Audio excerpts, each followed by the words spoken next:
What does your business need from its retirement fund?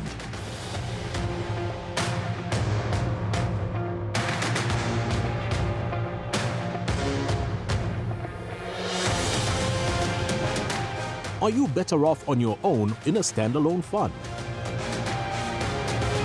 Or should you move to an umbrella fund? What's best for your employees? What's best for your business? Please welcome your host, Stephen Grooters, and our panel of experts as we help you make the decision in the great debate.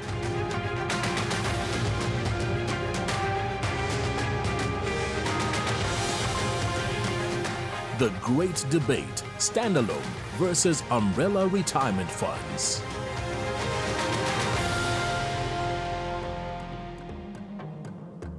Hello and welcome to The Great Debate. As the introduction says, my name is Stephen Grooters. I'll be your host for this presentation. There's been a lot of noise in the market recently around standalone retirement funds and umbrella retirement funds. National Treasury is pushing for consolidation. That means a move towards fewer funds. But which option is really best for your employees and for your business? Today, we're going to have a robust conversation around this issue. In the studio with me, I have a full range of industry experts. Jennifer Greffen is an independent consultant. Malusi Ndlovu is Director of Large Enterprises at Old Mutual. And Estelle Midgley is an independent principal officer.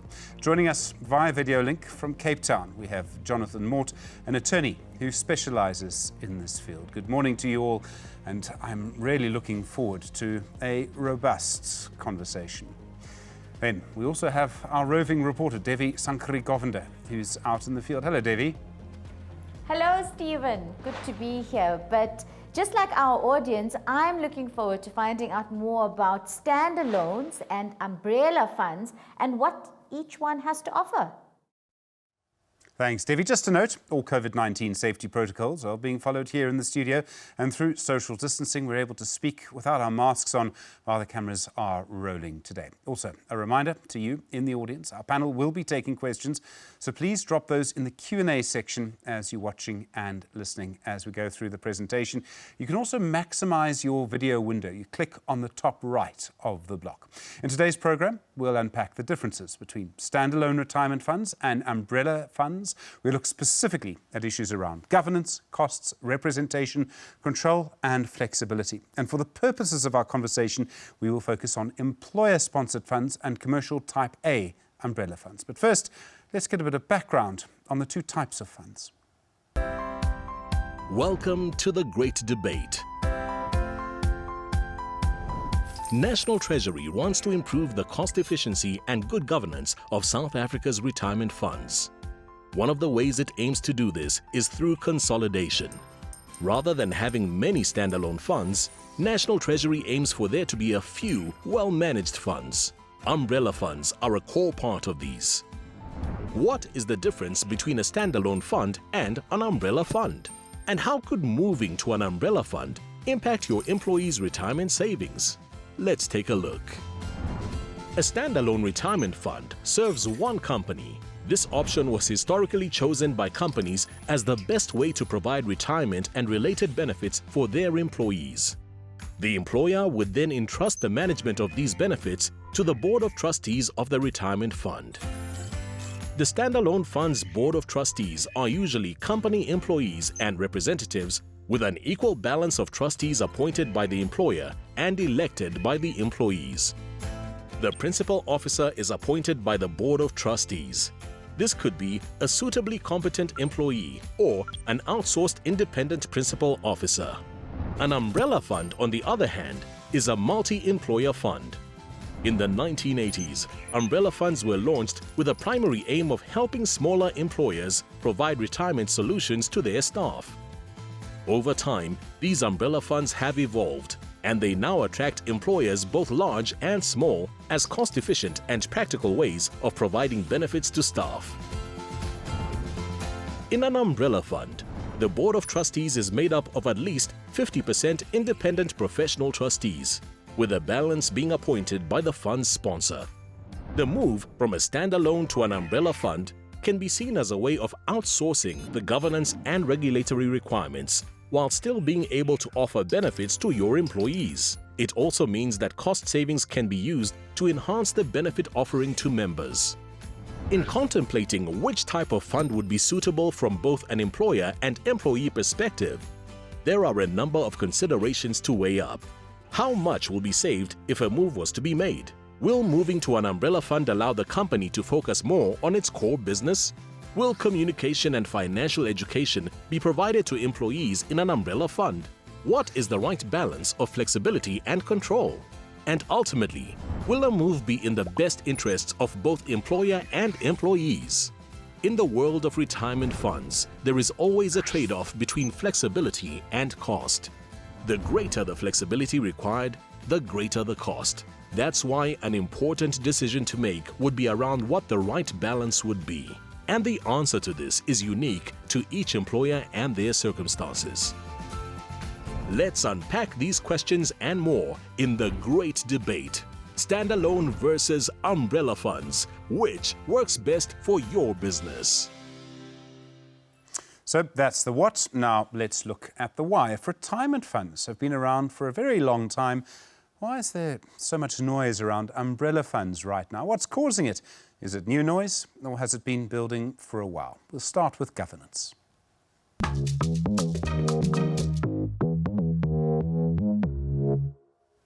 So, if I'm hearing all of this correctly, the reason for this consolidation drive is governance and cost. There's a significant onus put on trustees at the moment. Both standalone and umbrella funds seem to be handling this just fine. Jonathan Moore, you're an attorney in this space. What is your view on this issue of consolidation and the regulation which supports this? Thanks, Stephen. So what's really important to appreciate here is the context. There are about 5,500 retirement funds at the moment. Those are made up of retail funds, which are preservation funds and retirement annuity funds. But the biggest amount of money is probably in the workplace funds, which are the standalone and umbrella funds. And in those funds, we have in South Africa about 4.5 trillion rands worth of savings. It is a massive amount. And the important thing to appreciate is that these are really complicated arrangements to operate efficiently and effectively. There are very difficult investment issues you have to deal with. Often there are actuarial issues. There are very many legal difficult issues that have to be dealt with. And the administration is also very, very complex. So economies of scale are really important, and they should bring the costs down. They also help when you negotiate investment charges, which are probably the biggest charges in retirement funds. And from a regulatory aspect, the eyes of the Financial Sector Conduct Authority, which monitors market abuse, and so on, the less funds you actually have, the better they can regulate it. And remember, their job is to protect the members, the employers, the beneficiaries, all the stakeholders, to make sure it's a secure system that everyone can have confidence in. So for all these reasons, it makes a lot of sense to have fewer retirement funds. But it's not going to be an easy task to achieve, collapsing all of these workplace funds into umbrella funds. Malusi and Lovo, when I hear a lawyer using words like complex and complicated and difficult all in one answer, I start to panic a little bit. I mean, is this a move in the right direction? There's a lot on the shoulders of trustees. Absolutely, Stephen. Look, one can't have enough governance, especially appropriate governance, when it comes to retirement funds, because for the average working South African, this is the biggest pot of money that they will ever have ownership over, that they will ever manage and make decisions on. So it's quite important to have the right level of governance so that there's a sense of trust. And but it's not just about more governance, it's about appropriate and fit-for-purpose governance. In South Africa, we've reached a point, in my view, in fact, long past it, where any retirement fund needs to have at least one professional trustee, a trustee who works in this industry on a full-time basis, who is alive to the various changes that are happening, and who can give those expertise to their colleagues on the Board of Trustees. Now, this is something that's much easier for larger funds to achieve because they can attract the talent and pay the right amount for these professional trustees. They often have larger governance budgets. They can spread the costs over the large membership base. And for smaller funds, this becomes very difficult to do. So I think the move towards consolidation is very appropriate in this context. And having fewer, bigger and well-governed funds is absolutely the right thing. But it's interesting you talk about how important it is to have a professional person doing it. I mean, this really shows you how much there is to do. Absolutely. And I think, you know, it's not just the trustees themselves, but it's also the various professional advisors that need to be there. Jonathan mentioned some of them. You need an actuary, you need some legal expertise, you need access to various consultants. And the bigger the fund, the more those costs can be spread. And I think it's quite important that when an employer or an organization is looking at their retirement funding structure, they ask themselves, are they in the most efficient type of structure that can achieve these economies of scale and that can achieve the appropriate level of governance with the right set of expertise at board level, as well as in the professional advisors. Estelle Mitchell, I mean, you're a principal officer on a standalone fund. How do you keep up to date with all of the trends and regulatory changes? There must be a ton of paperwork to get through. Stephen, yeah, so I don't sleep very much, short hours at night. But through the FSCA, you know, they provide us with a lot of the legislative documentation to read through. Then, of course, we've got industry bodies like BATSITA, who looks after the principal officers and the board and the trustees together, really assisting us as well to keep on track. Then the legal reports from all the administrators, the auditors also publish some legal reports as well as our asset managers. And then online publications. So it's a lot of reading and a lot of applying what we're reading on a day-to-day basis. It's not reading to sleep, it's reading that keeps you awake. Absolutely not. I mean, Jennifer, if you move to an umbrella fund, do you actually get more sleep? I mean, you're outsourcing the governance. Does that help? Sure. Yes, of course it does. But I think that the really important question actually goes to, well, how do you ensure that that governance that you're effectively now outsourcing is robust and it's all that you could possibly wish for? And I think that that's some of the crux of the decision when you're looking at the umbrella fund environment.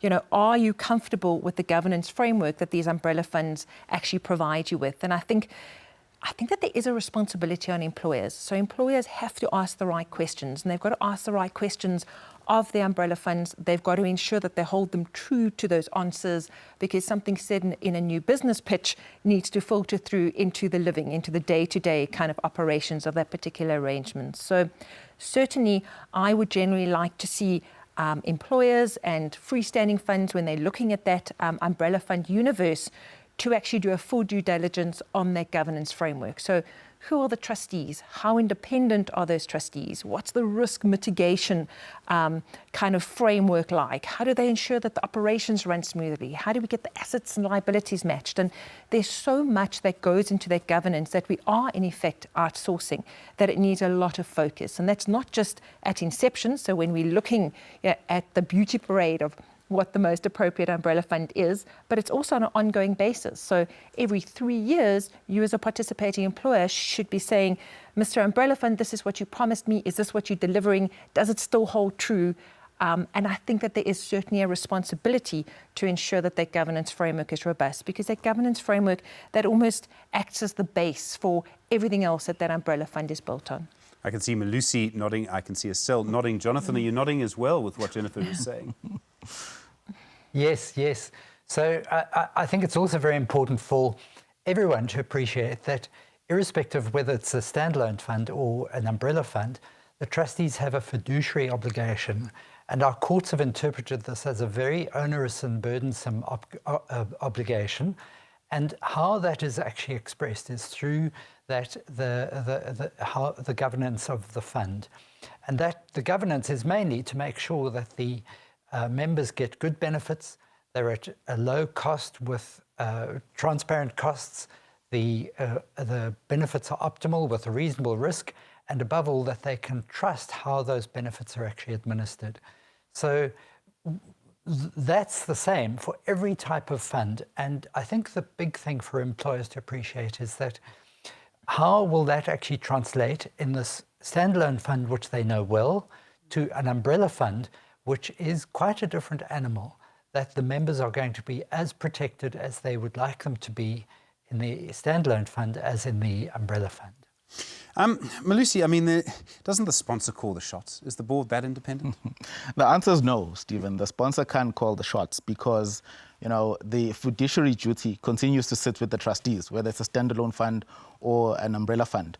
You know, Jonathan used the words burdensome and, you know, extremely onerous. That obligation does not change. It sits with the trustees. The presence of a sponsor doesn't change that. That's why it's so important, and back to Jennifer's point, to make sure that the trustees that are there are independent-minded, that the majority are trustees that are not appointed by the sponsor but are independent from the industry, and to also have trustees who've got wide exposure, who sit in other industry funds, who understand that the sponsor is there and does have a commercial imperative, but they must not fetter their decisions and what they do under any circumstances. You know, governance is always a multi-stakeholder game. If you look at King 4 and what it says, and this is very true in the retirement fund industry as well. So employers who are going into an umbrella fund need to realize that the sponsor becomes one of those stakeholders in this environment of providing retirement funding for their staff. They need to ask themselves, you know, what role is the sponsor going to play? How much influence do they have?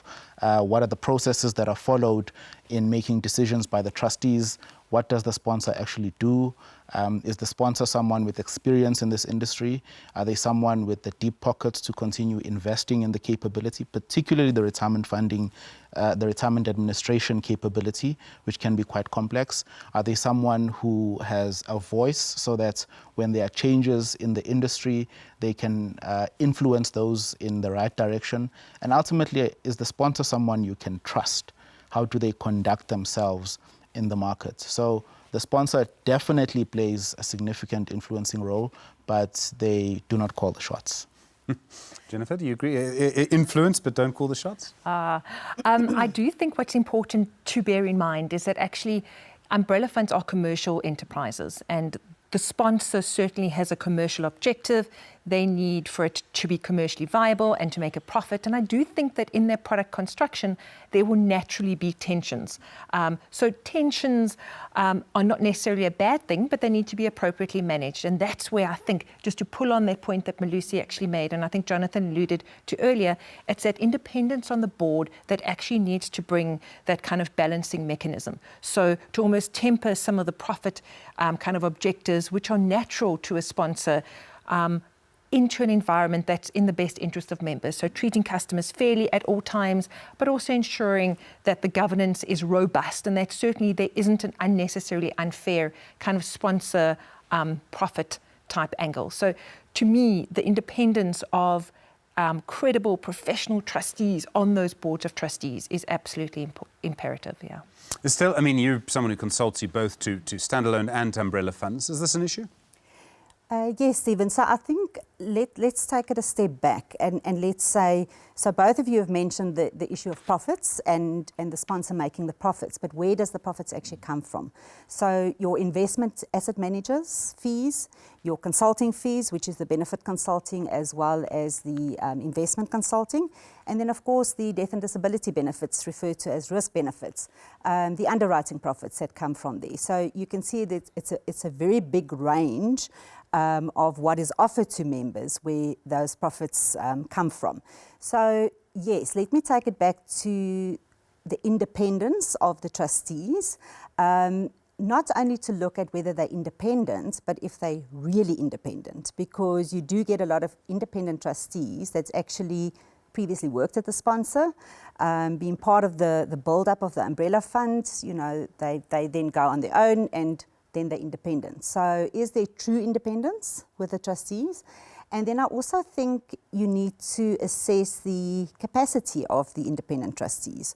So you get, or you could get people that will sit on 10 or 12 different boards as independent trustees, and do they have the capacity to really get stuck down and play the role that they should play on the board? So I think.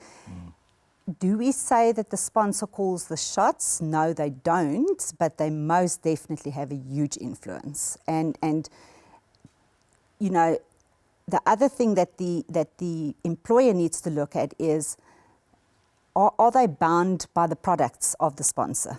So are you locked into the sponsor's products?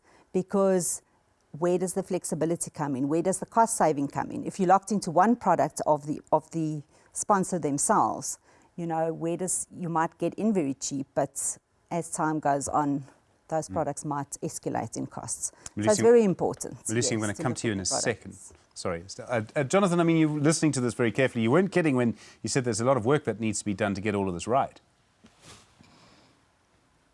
Yes, no, it's actually very difficult, and you simply can't overstate how complicated these arrangements are and how you need, certainly for an employer, to get expert advice about how to compare umbrella funds, for example, one with the other, and also to get a good sense of the governance and how much you can actually trust what is going to happen that should actually happen, which is all in the hands of the trustees, or should be. Well, Lucy? I just want to pull on a thread from Estelle's point about where the profits are made by the sponsor in the umbrella fund. I think ultimately the proof of the pudding is in the eating, right? And I think any organization that's looking at going into an umbrella fund needs to ask themselves, what options do I have in investments, in insurance, and in the consultants? But then to go even one step further and to look at the existing participating employers in that umbrella fund and see the choices that they've made. You can pull out the top 5 or any random 5 or 10 participating employers and look at how much of their assets are invested with investment providers that are associated with the sponsor, how much of their group assurance comes from an insurer that's associated with a sponsor, etc. Because that really gives you an idea of what is really happening, in addition to understanding and being comfortable with the processes and the frameworks. But to actually look at what's happening in there is quite important. Well, governance is one thing. Cost, of course, is another all-important issue when it comes to retirement funds. Let's unpack that.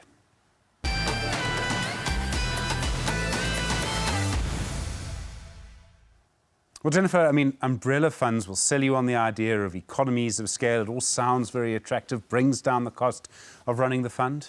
Is it that attractive? What's your experience? My experience is it depends.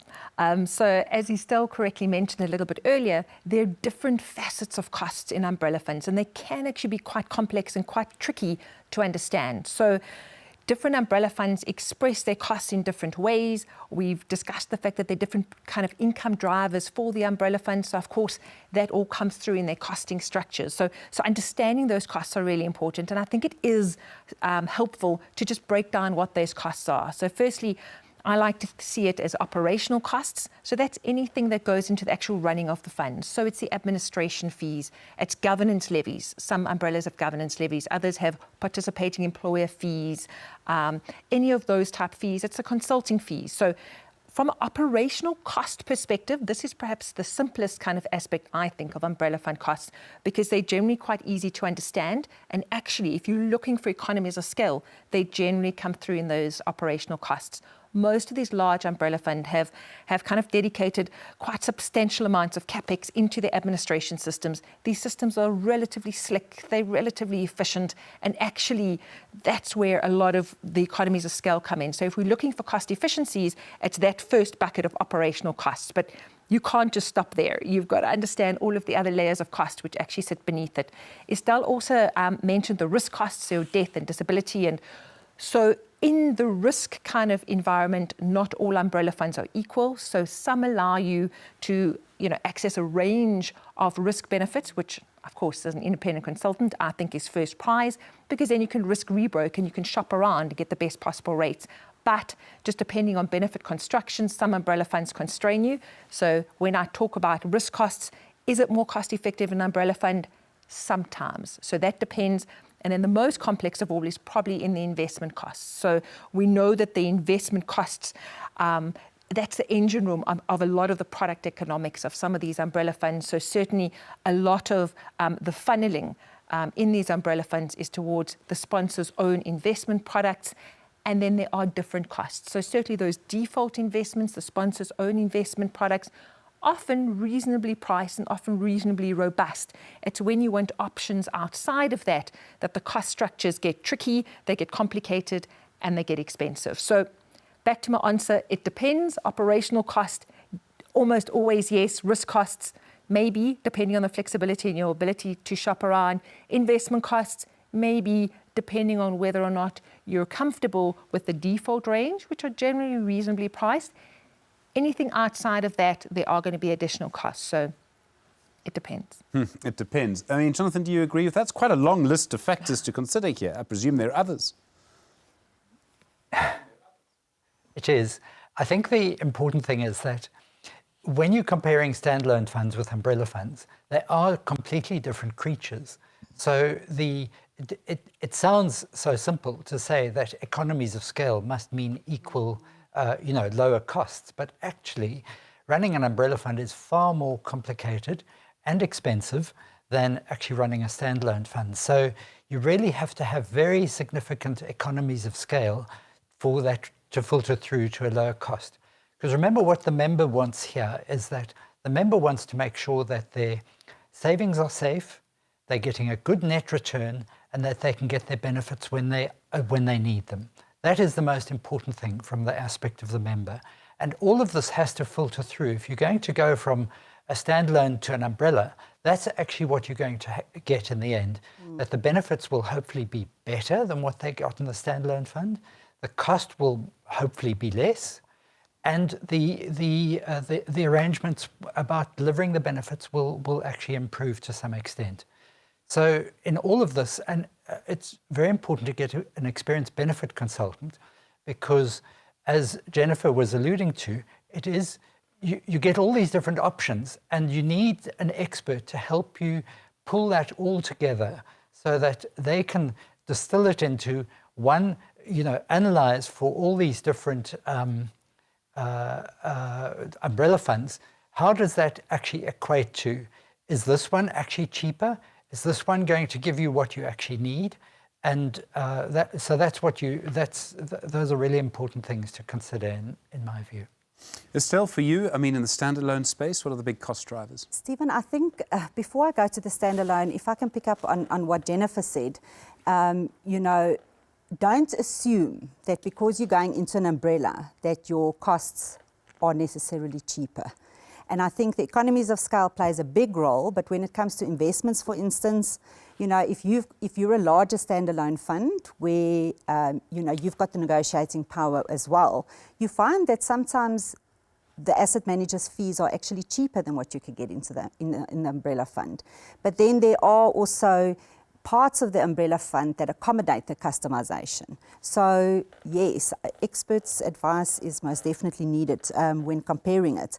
But then also a few other points just before I go to the standalone is, I think it's also very important to make sure that you know what's not included in the fee. So, as a standalone fund, you've got a relationship with a lot of service providers who provides you with various services and don't always cost separately for them. So you're now comparing all these costs between the umbrellas and the expert is helping you. But it's only the participating employer and the standalone board that really understands the actual services that's provided. So look at what is included, but also look at what's not included, because that bites you in the back at the end. Then also, make sure that all the costs are put on the table and detailed. Because, for instance, investment platform fees, you get some providers where that's included in administration costs, because it's the administrator that provides the investment platform. In other instances, it's the asset manager that provides that platform. So it's really linked into the asset management fees.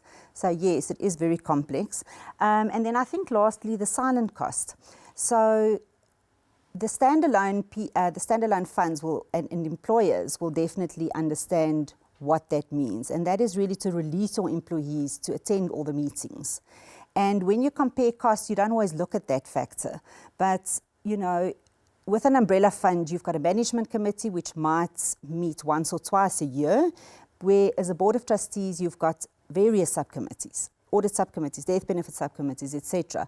So just that silent cost of saving where the employer has to release their employees is definitely also a big cost to consider when you go to the umbrella. And I can keep you busy for very long with this.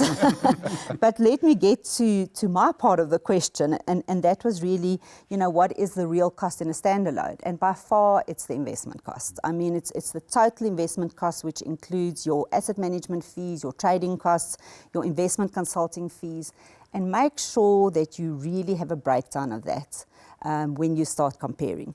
Then, other than that, you're also looking at your risk costs, because death and disability benefits, the costs really do increase over time, and you need to make sure that you keep that, you know, that comparison going every year so that you can get the best price. And I think after COVID now, we're going to cry long tears, and the benefits are going to definitely reduce. So make sure that, that you can do that. And communication also, people forget about the communication costs. Melissa, you're doing a lot of nodding there, eh? Yeah, I mean, I think ultimately, as everyone is saying, it's not just about these costs are higher, these costs are low. You also got to look at what you get, right, in each space. It's a trade-off beyond just the cost themselves. The one point I wanted to make also is that large employers in particular need to realize that there are things that they can do to maximize the efficiencies that they get if they choose to go into an umbrella. The typical large employer has got a number of retirement funding arrangements for various staff categories. They may have a standalone fund for management. They may have another standalone fund for a different category of employees. They may have a participation in one umbrella fund. They may even have a union negotiated fund, and for various legacy reasons. And the more you can consolidate into an umbrella arrangement, the more you can benefit from the lower costs, also taking into account the trade-offs that you're making as well. So this is something that's quite important. And I think, you know, as we come out of COVID now and organizations are much more focused on recovery and on their core business, you know, you've got to look at the costs, the silent costs of having all of these retirement funding arrangements, the complexity that brings, the various staff members that need to sit on all these various boards of trustees, versus having one arrangement with an umbrella that is clear, that is consistent, and takes care of everyone as much as possible. So that's something that organizations can influence themselves.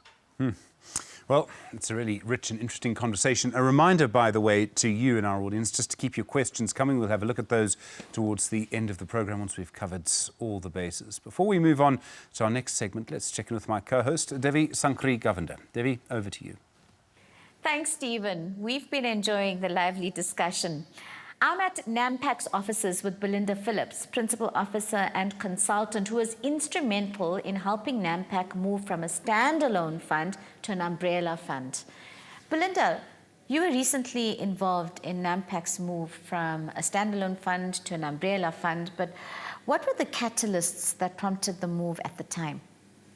So at the time, NAMPAC itself had been unbundling quite a few of its businesses. So the membership of the fund had shrunk quite significantly. And what was happening was the remaining members were being left with the brunt of the high admin costs in a fund. And each year that was getting bigger and bigger. Secondly, the regulatory landscape of this retirement fund industry has changed exponentially. So many more legislative requirements have come into place. And, you know, the problem is, in a standalone fund, you have to go and find people that the employer would like to appoint, and they must accept those. And then you have to have trustee elections. Now, people are nominated who are potentially completely unqualified for the job. Okay, they get given some rudimentary training, but at the end of the day, they are left to manage retirement fund assets of members worth billions of rands. Which company chooses their board of directors or executives like that to run an important organization, which is what every single retirement fund is? And thirdly, companies are outsourcing because they need to focus on their core competencies. So items like IT and call centers are all being handed out to organizations that can do them more expertly and more cost efficiently. So how different is that actually to taking a standalone fund in an organization whose core competency it isn't to run retirement funds and giving it to an umbrella fund whose core competence it is to actually do the very job properly? What was your role in the process? You know, it was a bit like being a flight engineer.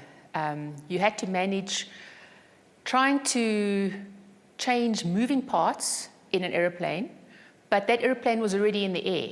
And you had to make sure that it actually reached its destination on time. Because while this is happening, the funds are running. You know, you're planning moving from one to another.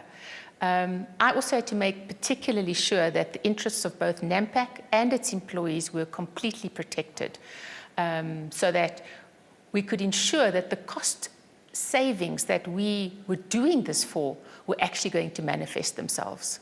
What factors did you consider, and how did you go about selecting which fund to move to?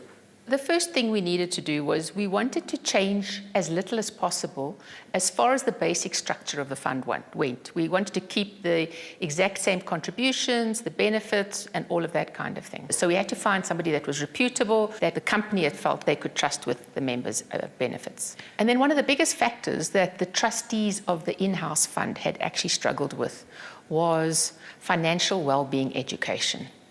There was this need to make sure that people understood the communication that you were trying to give them. So when we were ready, we invited 5 or 6 pre-selected organizations that were all market leaders in the field already to complete the RFP process. We'd appointed an independent risk consultant who was going to help us facilitate the process between NAMPAC and the organizations. We didn't want to speak to them at all, so from a good governance point of view, that was very important to us. He received all the assessments and asked any questions or took any questions, and then diluted it down to the final 2 preferred providers that had given us the best options. We then took the credentials and the offerings of those 2 providers to the board of NAMPAC and to the board of the trustees, and they made the final decision on who they would like to appoint. Are you happy with the result? It was unquestionably the right decision for NAMPAC. NAMPAC made the decision based on the fact that it was going to be in the best interests of the employees of the company. Within about 9 months of moving and settling down, we had the COVID pandemic strike. Now, people who would have normally been dealing with the responsibilities on the fund as active trustees, who now had to kind of worry about their own jobs, making sure that that was happening right, didn't actually have to worry about the fund. Because actually, guess what? The experts were now doing the legwork. That was their job. What advice would you give to an employer who's looking to go through the same process?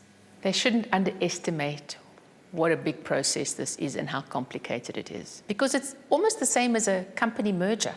Think very carefully about what's best for your employees' financial future. As a CEO, would you contemplate employing anybody less than a CA to be your CFO? Yet, you're allowing your fund credit and that of your employees, which amounts to billions of rands, to be managed by a group of people that may not really be fully equipped for the job, who should actually be doing the job that you originally employed them for. Well, thank you, Debbie. Thank you, Belinda, as well, for sharing your experiences. Clearly an issue that needs careful consideration. But one of the biggest talking points in this great debate around standalone funds and umbrella funds has to do with representation. There have been significant court cases heard around issues of control and of retirement fund members feeling that they're not being heard. Let's explore issues around representation now.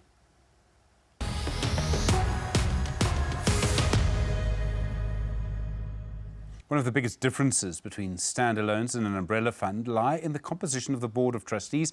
Employers have direct representation on the board of a standalone fund, but not in an umbrella fund. Jonathan, what's your view on the importance of representation in an umbrella fund? Stephen, this is a very difficult issue. As we've been talking about, retirement funds are very complex. They administer vast amounts of money. And it's not just like looking after your own money. You're looking after other people's money. And there are issues around actuarial, investment, legal, administration, risk management. All of these make for a very specific and hard to get skill set that there should be on the board of trustees. And it's difficult actually to get this amongst the usual pool of employees, the members who elect from them to put on the board. And, you know, it's not for nothing that Professor King, author of the King Code of Good Governance, said at an industry conference earlier this year that being a trustee of a retirement fund was, in his view, a more difficult and a more onerous occupation than actually being a director of a company. But the problem is that having given members the right to elect trustees, it's not an easy thing to take away. And, you know, that right to give members, the right to elect trustees was given in 1998 when the Pension Funds Act was amended, specifically to counter the abuse that was taking place in some funds when they were actually controlled by employers who'd found a way of utilizing retirement funds to some extent to their advantage. And the problem is that having given it, it's difficult to take away. Also, what a lot of this comes down to is the issue of trust, because if you do find this in many standalone funds that where they have the right to elect trustees, many members are not interested in standing as trustee, and they're completely apathetic about voting because the fund is very well run and administered, and they know they don't need to worry. But I think it does make a difference having at the board level, the board of trustee level, someone there who's actually in your presence, who is a member and of whom you have to take account. How will your decisions actually affect them? I think we have a way to go to work out where we should actually get to on this. And I think a lot of it comes down to, as I say, the trust and how you can hold people to account. I mean, this is a big thing in our society these days. How do you hold people to account, and especially retirement fund trustees? So I think we will have to explore different ways of doing this in a way that members do not feel things have been taken away from them and they've been somehow impoverished and they can have less trust in the system. Malusi, I mean, this takes us to the next question, really. How do you ensure the voice of the member, of the employee, is heard in an umbrella fund? So, Stephen, what we've seen with most of the large umbrella funds out there is that they allow different participating employers to choose a management committee, right? And this is typically 50% appointed by the employer and 50% elected by the members. So in that way, it mimics the representation mechanism that was there in the standalone fund, although the role of the management committee is obviously completely different to that of the board of trustees. And these management committees can be quite impactful in the decisions that they make. They can often choose the risk providers. They oversee various service providers that are being used by that group of participating employers. They often very involved in member communication because each employer is unique and they've got different logistical challenges and geographical spreads and so on. And in some cases, we've even seen employers delegate some really important decisions that they hold in the umbrella fund to these management committees, sometimes even getting involved in the process of death benefit allocations. So I think each organization needs to think about, you know, as you move to an umbrella, what is the right level of influence that you want to give to the management committee that sits at that level. And the other point, which I think Jonathan made around accountability, is quite important. You've got to think about the accountability mechanisms in the umbrella beyond just the representation at that management committee. So does the Board of Trustees hold a annual meeting where everyone is invited and they can be questioned? Do they publish an annual report? And how widely available is that? How easy is it to contact the principal officer, to complain to the internal ombud, etc.?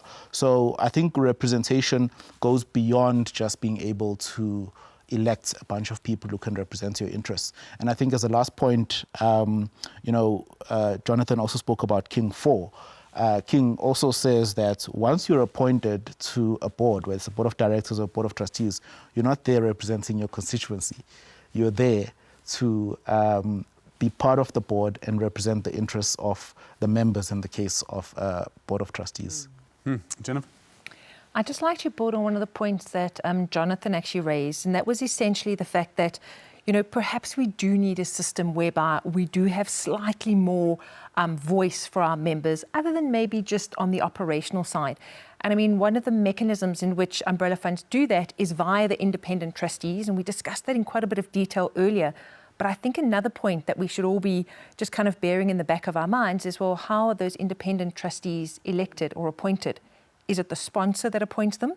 Because that in itself, I think, is in some way, kind of tapering some of the governance that we want on that particular board of trustees, and different umbrella funds have got different answers to that. So yes, in most, the sponsor actually appoints the independent trustees. How independent is that trustee if they've been appointed by a sponsor? So I do think that there are a whole lot of governance mechanisms around representation, around trustees, around governance that we maybe do need to flesh out a little bit more as our debates continue. Well, the issue of representation leads us, I'm afraid, to the next hot topic, which is death benefits.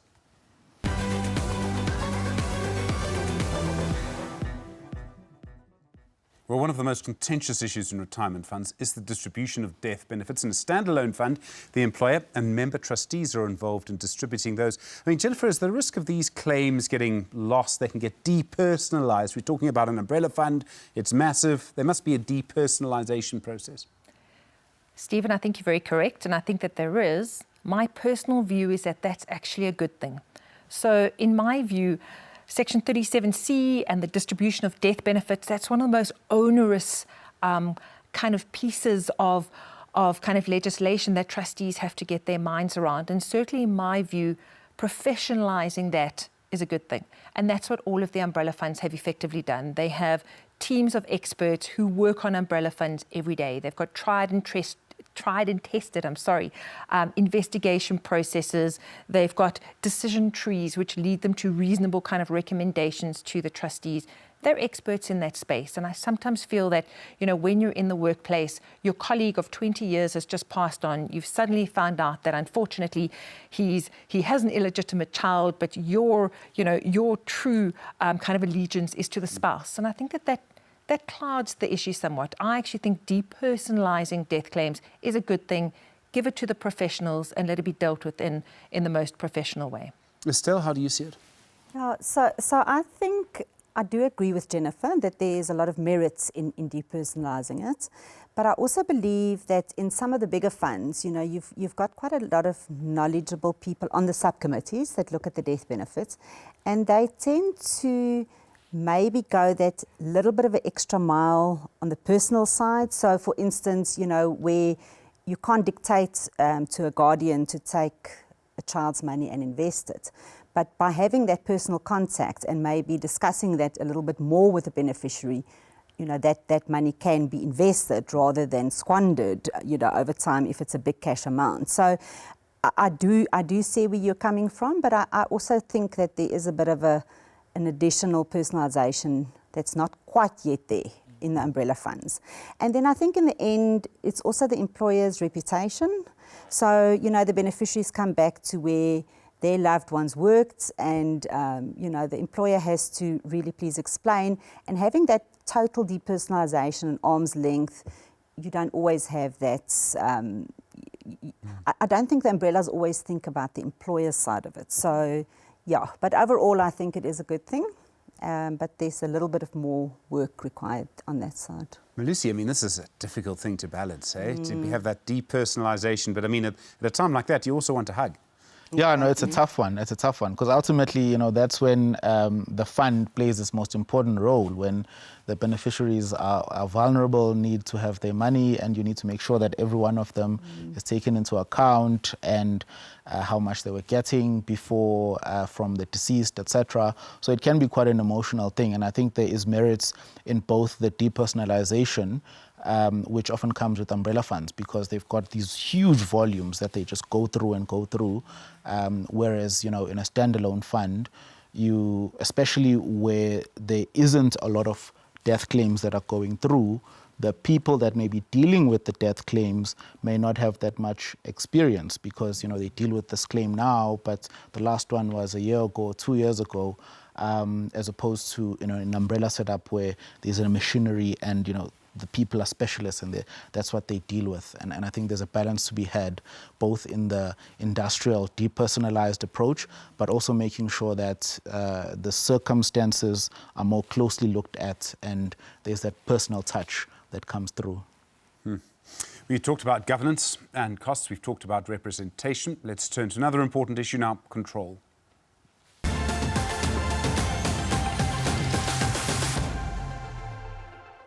Jonathan, we know that control is a big factor in this discussion. Do you see employers, I suppose, losing control? They move from a standalone to an umbrella fund. Does the employer lose a little bit of control in that process?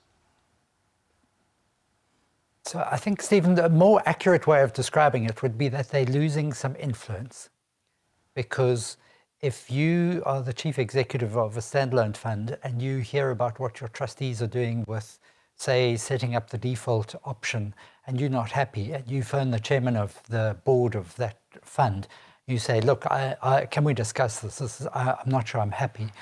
You will get a vastly more influential voice being heard there by the trustees than if that same CEO phones the chairperson of a very large umbrella fund and says, look, can we discuss this default option? It just is different. And that is something an employer has to appreciate. You know, as we were saying earlier, there are pros and cons to this decision. The employer always has, as we will come to, this nuclear option of being able to terminate participation in an umbrella fund and move to another. But you obviously don't want to do that. So it's very important you know what you're getting into at the beginning, you are comfortable with the people you're dealing with, and that the employer basically trusts that they're going to take the same kind of wise and prudent decision that the trustees would have done with in a standalone fund. Jennifer, I mean, it might be not about losing control, but losing influence. But let's be honest, no one wants to lose influence. No, I'm afraid they do not. I do think that there is an element of influence or control that is lost when moving to an umbrella fund, and some of it is intentional. So most employers, most freestanding funds, what's so attractive about that umbrella is to hand over that governance baton, that huge fiduciary duty responsibility, which is quite so time consuming. So certainly there is a governance kind of element which is outsourced, and that influence is passed over, as I alluded, by most quite voluntarily and quite happily. I think that the other kind of element that we have to bear in mind is that what's also kind of passed over is almost the menu of decisions which an employer is going to have going forward. And I think that's a point that Jonathan alluded to. So if I'm out to buy a fast food franchise and I buy a Big Mac franchise, best I not feel like a smash burger or a Colonel, kind of chicken a little bit later down the line. So I must be very comfortable with the menu of options that I have in that particular umbrella fund, because that's largely part of the umbrella fund's product construction. So what that means is that when I'm doing my discussions with a lot of the employers or freestanding funds, one of the first discussions that we often have is actually what's important to you. Most are happy to give away the actual governance, and running and the legal side of things, but actually what's important. So is it having a bespoke investment strategy? Maybe. Is it being able to access additional products like risk benefits outside of that of the sponsors? Usually. Is it having an independent kind of person involved to assist you? Is it, trying to change your benefits and contribution structures? So it's so important to understand what's important to that employer, because the universe of umbrella funds deals with that kind of influence and control differently. So if you want more influence or more control in a certain aspect, you need to understand how those umbrella funds actually deal with it, both when you're going into an umbrella fund, but also on an ongoing basis. Your needs as an employer are probably going to change over time, and can that umbrella fund accommodate it? I mean, Malusi, my knowledge of philosophy comes from, the Spider-Man movies. With great power comes great responsibility. You can't have one and not the other. Yeah, no, Spider-Man's Uncle Parker had the right words over there. And I think Jennifer's point about thinking about what's important to you as an organization is critical. I think of it as, 20 years ago, every organization had security guards on the payroll to guard their building and, secure the premises, etc. Over time, we saw the rise of specialist companies that provide security services, and many companies were very happy to outsource that responsibility. Now, do you still have the same level of control? No, because you can't dictate to the security guard how often they must patrol around the building and what uniform they must wear. They're not on your payroll, but is your building secure? Yes. And that really, for me, is a useful analogy to think about going into umbrella funds. Is, the objective is still to make sure that members get the right benefits when they retire and when they exit, and that that's appropriately governed and well looked after. In securing that objective, what do you want to have control over or influence over as an organization, and what are you comfortable with handing over to a specialist organization that does this for a living and that is subject matter experts? Estelle? Yeah, I think a lot has been said about it. I think, not only do you look at the different umbrella funds and compare them to each other, but you also look at the different channels within the umbrella funds. So you do lose control when it comes to the governance, etc., which I think a lot of people will say, thank goodness, with all the legislation changes and everything coming in. But you do still have a sense of control with your benefit structuring, with your investments, like Jen said. And yeah, I think it is important to remember at the end, there is still the control by the umbrella fund. So you've got, they can make a lot of choices, but in the end, the control still sits with the umbrella fund. But you don't lose all the control. Yeah, you still have you still have flexibility. So you might lose control, but there is definitely still flexibility available. Stephen, if I can just caveat that, there's limited flexibility. Limited, yes. Absolutely. Jonathan, who ultimately makes the choice between a standalone or an umbrella fund? I mean, is it in the employer or is it the trustees? What responsibilities does the employer have here?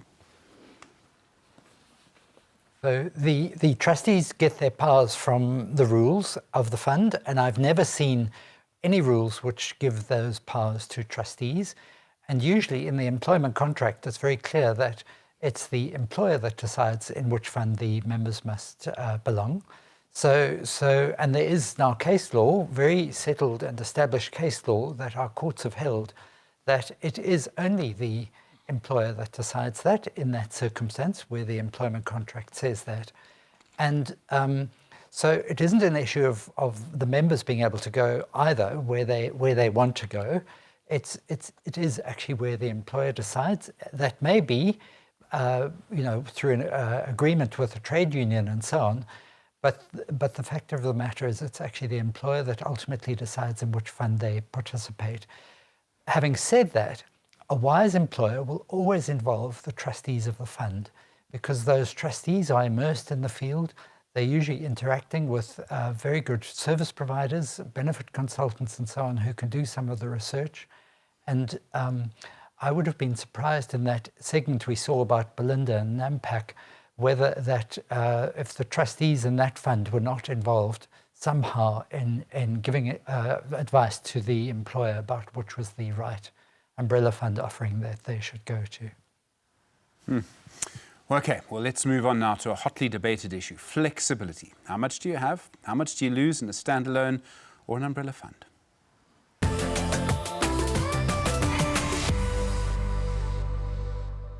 Well, Jennifer, I mean, in your process of assessing umbrella funds, do you find they generally offer, I suppose, appropriate levels of flexibility? Yes and no, in true consulting fashion. So generally, I find that there's a spectrum of flexibility offered. And if you have a look at the size of the umbrella fund, generally the slightly smaller umbrella funds offer more flexibility. But that could be because they don't necessarily have an interest in all of the underlying kind of products. But if you're a larger employer, you also generally command the ability to negotiate more flexibility. So yes and no, and it certainly also depends on the flexibility that you're looking for. So if you're looking for flexibility in respect of benefit structure, there's generally a menu as to what you can kind of structure on that basis. If you're looking for flexibility in respect of investments, it becomes a little more complex because the product construction, which we've actually spoken about earlier, often based on where the economies are for the sponsor and where the sponsor actually makes their income, the product construction is actually going to complement that. So that's often in respect of the investments. So that product construction of that umbrella fund will often funnel, as far as possible, participating employers into the sponsor's kind of investment products. If you want to opt out of that kind of funnel and kind of sponsor investment products, there are generally costs to that. So is there flexibility? Different umbrella funds have different menus of flexibility, but as the snippet that we saw a little bit earlier alluded to, flexibility generally comes at a cost, and that cost is almost a disincentive, from straying outside of the sponsor's products. Jonathan, I did see you nodding there a little bit. I mean, what do you think? There's dynamics also between larger and smaller employers. So the larger employers would generally, in their standalone funds, have a bigger budget for things like governance and also risk management, and also have been able to negotiate better fees for the investments. And that is often carried through with the umbrella funds. So you would find that, as Jennifer was saying, the employers would be inclined to look for big employers would be inclined to look for more flexibility because they can actually afford it more. The smaller employers, it really comes down to a cost issue. And that's why it's important that we have a lot of competition amongst our umbrella funds so that employers can look around not only for cost, but for the type of umbrella fund that's going to give their employees the kind of benefits that they're used to in their standalone fund and also that are appropriate for their general risk profile. Estelle, I mean, you'll watch this issue really very closely. I did. I think the big question is the employer needs to ask themselves, why do they want flexibility? So we always say, there needs to be flexibility, et cetera, but what is the real reason for the flexibility? And how does that relate to the best outcome for your employees in the end at retirement? So having member investment choice, but you've got two people in the whole company that actually applies the member choice and is not in the default, is that really required? Or is it just, to say that we've got member investment choice? So I think, I really do think you need to understand why you want flexibility. Because if I can go back 30 years, we've been saying that 6% of people will retire comfortably. 35 years later, we're still saying 6% people are going to retire comfortably. So what has happened in between? Where's the balls dropped? And I think costs is a big issue, and flexibility almost always equals costs. So, and then we will get to the preservation side. But I honestly think you must understand why you want flexibility and does that help the outcome for the members to have a better retirement. Jennifer, let's just quickly turn to the issue of investments. I mean, how important is it when assessing umbrella funds? So in my view, it's actually vital. So as we've alluded to earlier, all of the large umbrella funds have relatively slick and operationally efficient kind of admin systems. The real differentiator is in the investments. And when we have a look at members' ultimate savings for retirement, what we know is that the big levers that we have is to try and bring down as much costs as possible and get as much reasonable returns as we can. And a lot of that actually sits in the fund investment. So we want a low total investment cost, we want a reasonable investment return, And that starts talking to the product construction of these large umbrella funds, because we know that the engine room is actually these investments. Now, certainly from my perspective, I think most of the umbrella funds have robust default investment portfolio offerings. Many of them have got multi-managed portfolios, they've got active funds, they've got passive funds, and certainly some of the large insurers, they've also got kind of portfolios which offer capital guarantees. So a relatively robust choice, I think, in that particular area. And because these are flagship kind of funds for these large umbrella sponsors, they get a lot of attention. They've got strong investment teams. And I think that the proof is in the pudding, to use Malusi's words. They have reasonable track records. They've got reasonable costs. So certainly to understand what's most effective and what's the best fit for an employer in that kind of layer of default investment kind of portfolios is almost first prize, because that's where the cost efficiencies, you'll actually see them pulling through. When we bring in the flexibility that Estelle alluded to on the investment space, that's where things start getting complicated, because again, the product construction is trying to funnel you into those particular portfolios. And again, nothing wrong with those portfolios in my view. I think that they're pretty robust.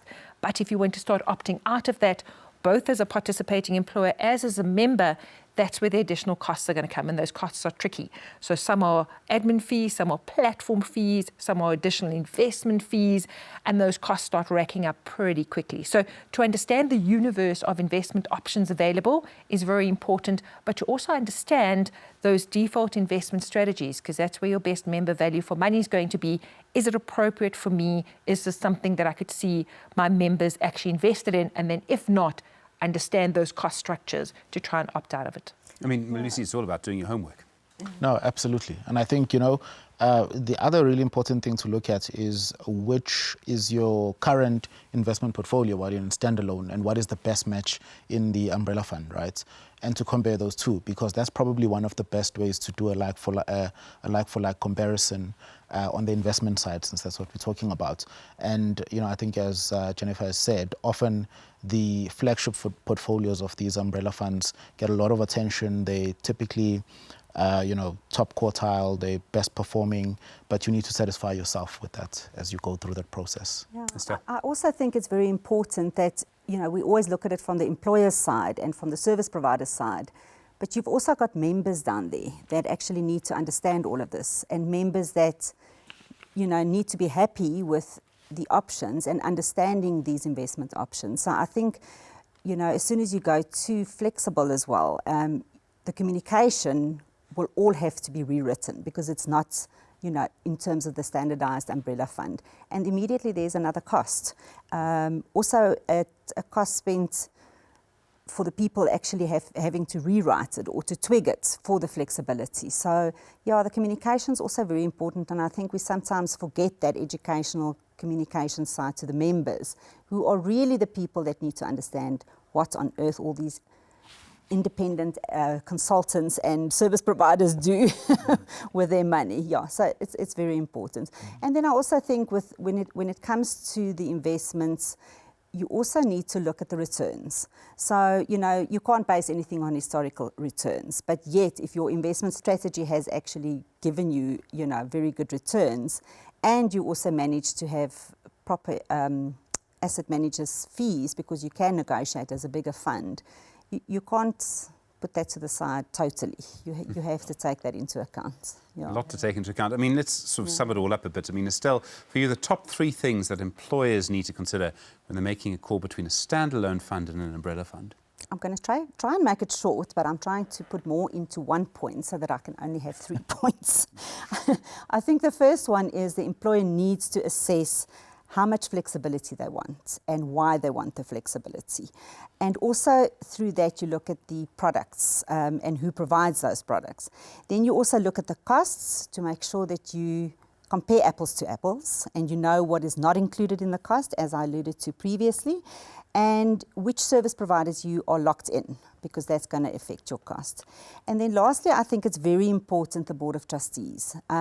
also the subcommittees. So it's not just the Board of Trustees that you need to look at, but you also need to assess, because where does the work really get done? In the subcommittees. And that is where you need the knowledgeable people, you need people to be opted into the subcommittee that understand, for instance, the investment side. Although you've got your experts, those subcommittees also need to be very strong. And then lastly, I have to mention the PO, being the PO. I think the PO sort of pulls it together, you know, is the gatekeeper for all the sponsor things that gets put on the table, and to ensure that there's due diligence. So I think the independence as well, not only for the board and the people on the subcommittee, but also for the PO is very important.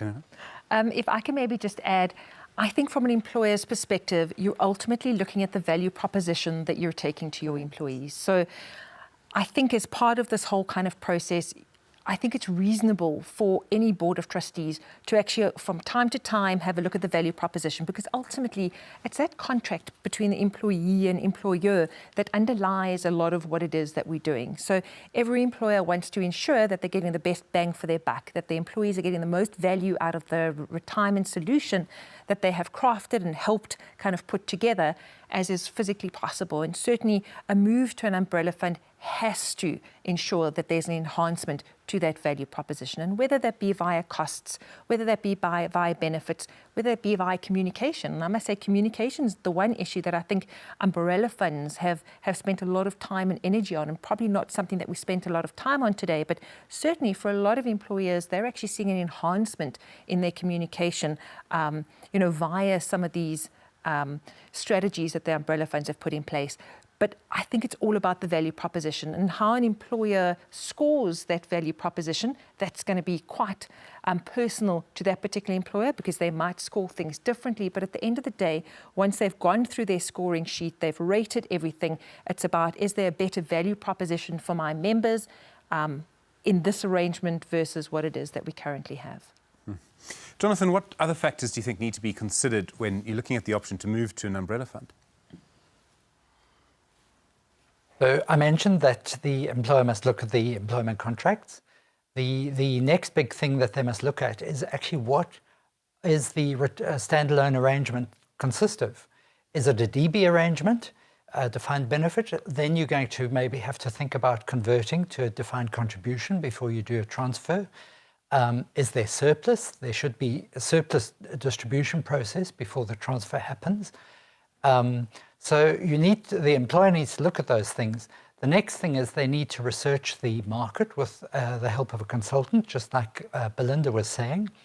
And then when the employer has decided what is the right option for it, it needs to go through some kind of communication or consultative process with its employees. It's very, very important that the employees come along on this journey with the employer. The employer obviously would want to think that it's giving something better for the employees, because it's a way for the employer to attract and retain good talent. But the employees must really feel they are going to something better as well. And then the final thing is that the employer has to appreciate this is a different arrangement now. And it's not as though they can just now say, right, it's in your hands, umbrella fund, and there's nothing more that I need to do. There is a completely different approach the employer has to have with managing the umbrella fund and keeping in touch with it and making sure that the employees are happy with what they have in the future with that umbrella fund. Malusi? Yeah, I think ultimately it's about the members, right? So we're sitting here as service providers and professionals in the industry, principal officers, consultants, etc. But the true north of the decision that you make as an organization has to be what is in the best interest of my employees, securing a good retirement outcome, and in securing good benefits at an efficient level. And that's what has to guide you. Personally, I'm a big supporter of umbrella funds, if that hasn't come through in the discussion yet. But let's be clear, umbrella is not for everyone and standalone is not for everyone. But what we are saying is that the umbrella fund market has evolved since it started in the 1980s and was mainly for small employers. We've seen in the last few years huge employers with tens of thousands of employees moving into umbrella funds with their complex benefit structures that are diverse and keeping them and continuing to be happy. I think, if you're a financial director or an HR director, you don't want to be the one that gets left behind. Go and have a look so that you make an informed choice, whether you stay in standalone or whether you go into an umbrella, and use the help of a consultant who's objective, who can design a process that's robust, that looks at the entire market and doesn't just drive you down to a particular provider, and ensure that you are satisfied with the decision that comes out of that. Well, thank you. I mean, it sort of wraps it up, but we've got a few more. That's not all. There have been quite a few questions that have been coming through from you in our audience. Larissa has asked a question of you, Jennifer. Who pays for the independent consultants to guide the process to an umbrella fund? Is it the employer or is it the fund? So in my experience, it's actually generally the employer. I mean, as Jonathan alluded to earlier, it's often the employer who kind of starts the process, but just depending on the dynamics between the employer and the fund in that particular arrangement, we often have discussions with both the employer and the fund. So what might be set up is almost a subcommittee of delegates from both the employer and from the actual fund. And it's that subcommittee that would run those initial investigations, and then all of the feedback and reports would generally go to both the fund and the employer. My experience is that both parties are very involved, but the actual fees often get paid by that actual employer. Having said that, there have been instances where it's been paid for by the fund as well, where a lot of that process has been run through the fund, but my general experience is the employer. Duncan sent a question for you, Estelle. What do you think are the main pain points of principal officers of standalone funds? One of them is not getting enough sleep, I suggest? Most definitely not enough sleep. Yeah, I think it's really just to ensure that you pull everything together with all the service providers. So as we all know, there's SLAs, service level agreements, etc. But yeah, I think the pain point is really on standalone is to make sure that everyone else does their work. And that keeps me busy. Yes. Keeps me busy to make sure they do their work. Zetu has a question for you, Malusi. Zetu asks, costs aside, how do you address the issue which is often raised by union and fund members, trustees, that sponsors of umbrella funds have more of an interest in commercially benefiting from the associated products that are often packaged as unique solutions? It's from Zetu. That's a really good question from Zetu. And I think, we did highlight some of these points when we were talking earlier about the governance aspects. I think ultimately it's about having trust in the governance framework that sits there, particularly with the trustees, and ensuring that they can be the buffer that ensures that tension is appropriately managed, and that they are people who have invested their career capital into being trustees and professionals in this industry. Therefore, they're not going to make decisions that compromise that, and they're going to maintain their integrity and ensure that the independence of the board is retained. Anonymous has a question for you, Jonathan. Anonymous asks, you mentioned a trust being a really important factor when it comes to the importance of representation. What things should employers and funds be doing to improve the trust levels of the members? I think the biggest thing they can do is actually improve communication and demonstrate to members that they are actually getting reports from the fund about what is actually happening and monitoring, especially those governance outcomes that I referred to earlier. They can also agree sometimes that there will be a specific reporting by the fund to the employer on things like, are they losing adjudicator cases? Are they getting adverse inspection reports from the FSCA? Things like that. So I think that would go a long way to help build the trust in the retirement fund arrangement. And it's important for employees also to know that the employer has skin in the game, as it were, because this is such an important part of the employer's benefit offering. And a lot of it comes down to actual communication, how well they communicate, forums where they can discuss, are there issues that are coming up, is the employer aware of delays, undue delays in the payment of benefits, and so on. So the employer just needs to be involved in a different way and to especially demonstrate that to employees. Just a reminder, by the way, this entire session, this entire discussion, your questions and the answers are all being recorded. It will be available later. Lizo asks a question for you, Jennifer. Lizo asks, can you negotiate costs in an umbrella fund? And if so, which costs can you negotiate? So my experience is generally yes, but that's generally at the outset. So when you're an employer or a freestanding fund, looking at the universe of umbrella fund providers, my experience is that they're far more open to negotiation at that point than when you're actually in the umbrella fund and you want to renegotiate. So if there are areas of negotiation, my experience is have them before you kind of seal the deal. But like any commercial contract, like any arrangement, I generally have found that there is some kind of understanding and some element of flexibility. But also it would depend on that particular umbrella fund. So generally, again, the adage where smaller umbrella funds tend to be more flexible generally holds true. But most umbrella funds are willing to have a robust conversation about the various costs. And that can go from the operational costs. The one that I'm not sure that we spent enough time on is actually the risk costs, purely because of the fact that some umbrella funds so firmly channel you into their own products, which I must confess I don't love. Less so, I find, on the investment costs. But again, it depends on how big you are. So the bigger the fund or the employer, the more muscle you can flex, and certainly the more negotiating power that you have. So Lizo, I think you asked the question, can you negotiate? You most certainly can. Yeah, I think, Stephen, if I can add to that, I think that's why it's very important upfront when you go into an umbrella fund to also understand what is the flexibility to move from one type of channel in the umbrella fund to another, because you get your basically off the shelf type of channel, then you get a bit more flexible, and then you get your customized. So also to understand what are the implications if you want to move between those. Specifically because of the cost increases, because it could you might start off with wanting a lot of flexibility, but you want to move into the more off the shelf, and can you do that, and what would the implications be? And so that will also help with the negotiating of the costs, because you can actually change your packages within the umbrella if it's possible.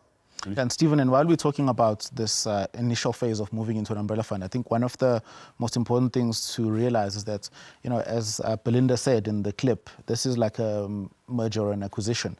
It's the type of thing you don't want to do that often. Certainly not more than once in 5 years. So that's why it's so important to have a process that's really robust, and to make sure that you've considered all these things and you bring in a consultant who can help you and who's objective, and you don't just say, I'm with this standalone fund which is administered by company X, I'm going to go into their umbrella fund. That's not a good enough outcome.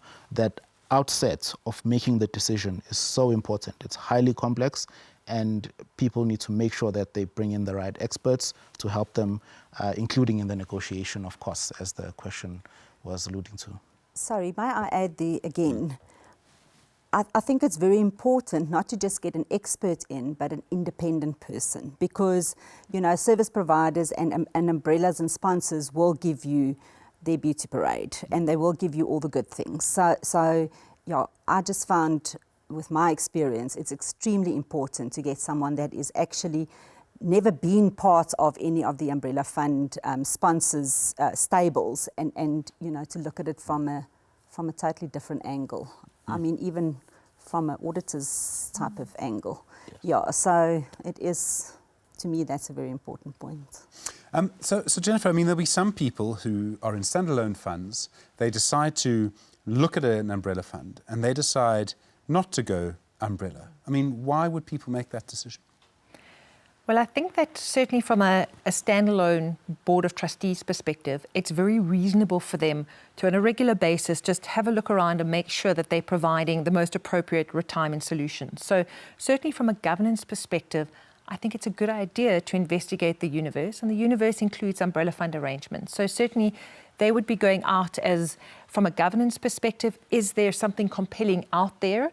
perhaps due to their benefit structure or due to some of their unique requirements, once they've gone out to have a look what the umbrella fund kind of universe can provide, perhaps the costs aren't quite as compelling as they were hoping, perhaps coming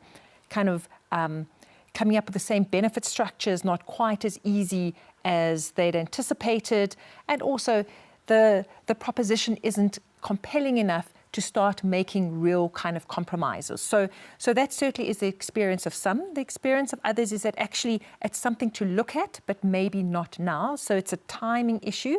There could also be things happening, at the corporate, so corporate movements happening, which might impact on the timing. But there are also other freestanding funds who have economies of scale in their own right. They've got a robust governance budget. They've got the time, and they certainly have the energy to ensure that their fund is well run, it's robust, it's got the required governance and risk mitigation kind of structures in place. And they believe that their value proposition is most kind of appropriate for their members.